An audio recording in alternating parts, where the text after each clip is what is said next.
निधि और सुनिधि दोनों जुड़वा बहनें थीं। बचपन से ही दोनों में बहुत प्यार था। एक दूसरे के साथ रहना, खेलना, हंसना, बातें करना, पढ़ाई भी एक साथ करना, एक से कपड़े पहनना, एक साथ तैयार होना। उन दोनों की जोड़ी को देखकर मोहल्ले और रिश्तेदारी के लोग बहुत तारीफ करते थे।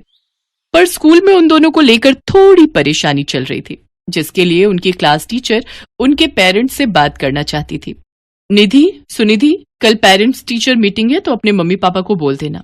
ओके मैम, हम बोल देंगे।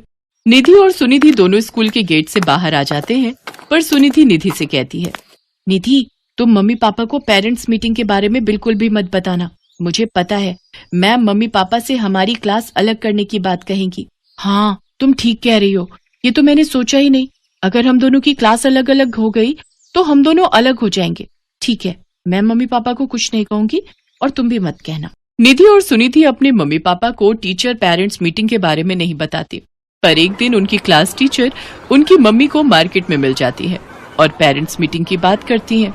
तब उनकी मम्मी को पता चलता है कि काफी दिनों से टीचर उनसे मिलना चाह रही थी। आपको पता है इन दोनों की टीचर आज मुझे मिली थी, पर इन दोनों ने इसलिए नहीं बताया ताकि इन दोनों की क्लास अलग ना हो जाए। अभी तो दोनों छोटी हैं, बड़े होकर भी इन्होंने साथ रहने की जिद की तो। मम्मी, हम दोनों हमेशा साथ रहेंगे। हाँ मम्मी, हम हमेशा साथ रहेंगे। कोई नहीं जानकी, बच्चियां हैं, बड़े होकर समझ जाएगी। वक्त के साथ दोनों बहनें बड़ी हो गईं। दोनों के लिए अच्छे घरों के रिश्ते आने लगे। निधि और सुनिधि के मम्मी पापा चाहते थे कि दोनों के लिए अच्छा रिश्ता मिल जाए। निधि एक स्कूल में टीचर थी, जबकि सुनिधि एक बैंक में नौकरी करती थी। दोनों के लिए अच्छे रिश्ते आ रहे थे, पर निधि और सुनिधि दोनों ही हर रिश्ते के लिए मना कर देती थी।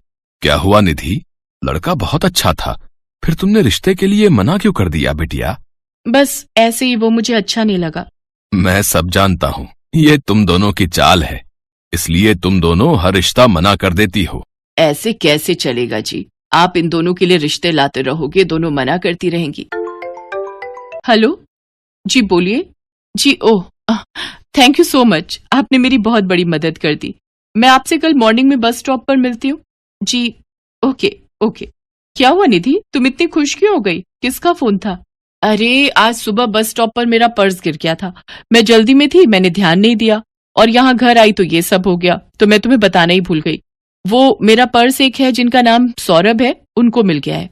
उन्होंने मेरे कार्ड्स पर मेरा नाम देख लिया था तो मुझे अभी भी कॉल किया है। कल सुबह वो मुझे बस स्टॉप पर मिलेंगे तो उनसे मैं ले लूंगी। ये तो बहुत अच्छा हुआ, वरना आजकल के जमाने में ऐसे लोग कहाँ मिलते हैं जो किसी का पर्स लौटा दे। अगले दिन निधि सौरभ से मिलती है। सौरभ उसे पर्स दे देता है। धीरे धीरे दोनों में अच्छी दोस्ती हो जाती है। निधि को सौरभ का स्वभाव बहुत अच्छा लगता था। एक दिन सौरभ ने निधि से कहा, अब निधि, मैं तुमसे शादी करना चाहता हूँ। अब मुझे तुम बहुत पसंद हो। सौरभ, मैं तुमसे शादी नहीं कर सकती। सॉरी, मुझे माफ करना। हम अच्छे दोस्त बनकर रह सकते हैं, पर शादी नहीं। पर निधि, कोई तो वजह होगी जिस कारण तुम मना कर रही हो। सौरभ, मैं वजह नहीं बता सकती। अच्छा, मुझे देर हो रही है, मैं चलती हूँ। निधि सौरभ को प्यार तो करती थी, पर वो सौरभ से भी ज्यादा अपनी बहन सुनिधि को प्यार करती थी। निधि सौरभ से शादी के लिए मना कर देती है और घर आ जाती है। कुछ दिन से निधि बहुत उदास थी। सुनिधि ये सब देख रही थी। निधि, तुम मेरे लिए अपने प्यार को क्यों छोड़ रही हो? तुम सौरभ से शादी के लिए हाँ कह दो। नहीं सुनिधि, हम दोनों बहनों ने हमेशा साथ रहने का वादा किया था, इसलिए हम अगर शादी करेंगे तो उसी घर में करेंगे जिस घर में जुड़वा भाई होंगे। हम जुड़वा बहनें उसी घर में शादी करके जाएंगे। अपनी बेटियों की बात उनके माता पिता सुन लेते हैं। वो दोनों चिंता में पड़ जाते हैं। निधि और सौरभ को मिले कुछ दिन बीत चुके थे। एक दिन निधि अपने कमरे में उदास बैठी थी, तभी उसके फोन पर सौरभ का कॉल आता है। सौरभ, मैंने तुम्हें मना किया था ना, मैं तुमसे शादी नहीं कर सकती, मेरी कुछ पर्सनल वजह है। निधि, मैंने तो तुम्हें इसलिए फोन किया है कि मैं तुम्हें बताना चाहता था कि मैं आज अपनी फैमिली के साथ लड़की देखने जा रहा हूँ। लड़की मुझे पसंद है और मेरी फैमिली भी उसे पसंद करती है। ओह अच्छा, तुम्हें वो लड़की पसंद है? चलो, अच्छी बात है। कॉन्ग्रेचुलेशंस। ओके, बाय, रखता हूँ। निधि की आंखों में आंसू आ जाते हैं। तभी उसकी मम्मी आवाज लगाती हैं, निधि बेटा, सुनिधि कब की तैयार हो चुकी है। बुआ जी के घर फंक्शन शुरू हो जाएगा और हम देर से पहुंचेंगे तो अच्छा नहीं लगेगा। माँ, मेरा जाना क्या जरूरी है? मेरी तबीयत ठीक नहीं है। निधि देख यार, पहले ही ये साड़ी बांधकर मैं दुखी हो चुकी हूँ, ऊपर से तू ड्रामे मत कर। जल्दी से तू भी ये साड़ी पहनकर तैयार हो जा। निधि और सुनिधि फंक्शन में जाने के लिए तैयार हो चुकी थी। तभी उनके पापा किसी के साथ घर में एंट्री लेते हैं। आइए आइए भाई साहब, आओ बेटा। और आप सबको घर ढूंढने में कोई परेशानी तो नहीं हुई? निधि देखती है उसके सामने सौरभ और उसकी फैमिली खड़ी है, पर सौरभ के साथ हूबहू उसका हमशक्ल एक और लड़का भी खड़ा था जो बिल्कुल सौरभ का जुड़वा लग रहा था। अंकल, ये मेरा जुड़वा भाई गौरव है, कल ही लंदन से वापस आया है। अच्छा अच्छा, जिनके बारे में तुमने बताया था। हाँ हाँ, नमस्ते अंकल। भाई साहब, हमें तो अपने दोनों बेटों के लिए जुड़वा लड़कियां मिल जाएंगी, ये हमने कभी सोचा नहीं था। बिल्कुल जी, दोनों बच्चियां कितनी प्यारी हैं।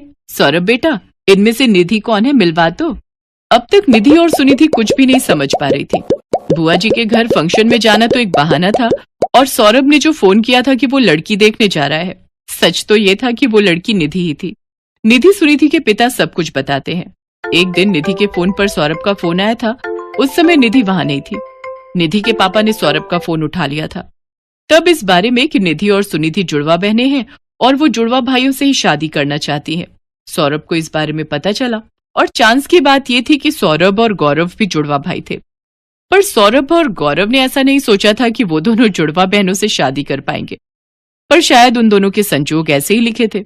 सब लोग इस रिश्ते से बहुत खुश होते हैं। निधि और सुनिधि दोनों बहनें गले मिलती हैं। दोनों की खुशी का ठिकाना नहीं था। एक ही मंडप में निधि और सुनिधि दुल्हन बनती है और धूमधाम से दोनों जुड़वा बहनों की शादी दो जुड़वा भाइयों से हो जाती है।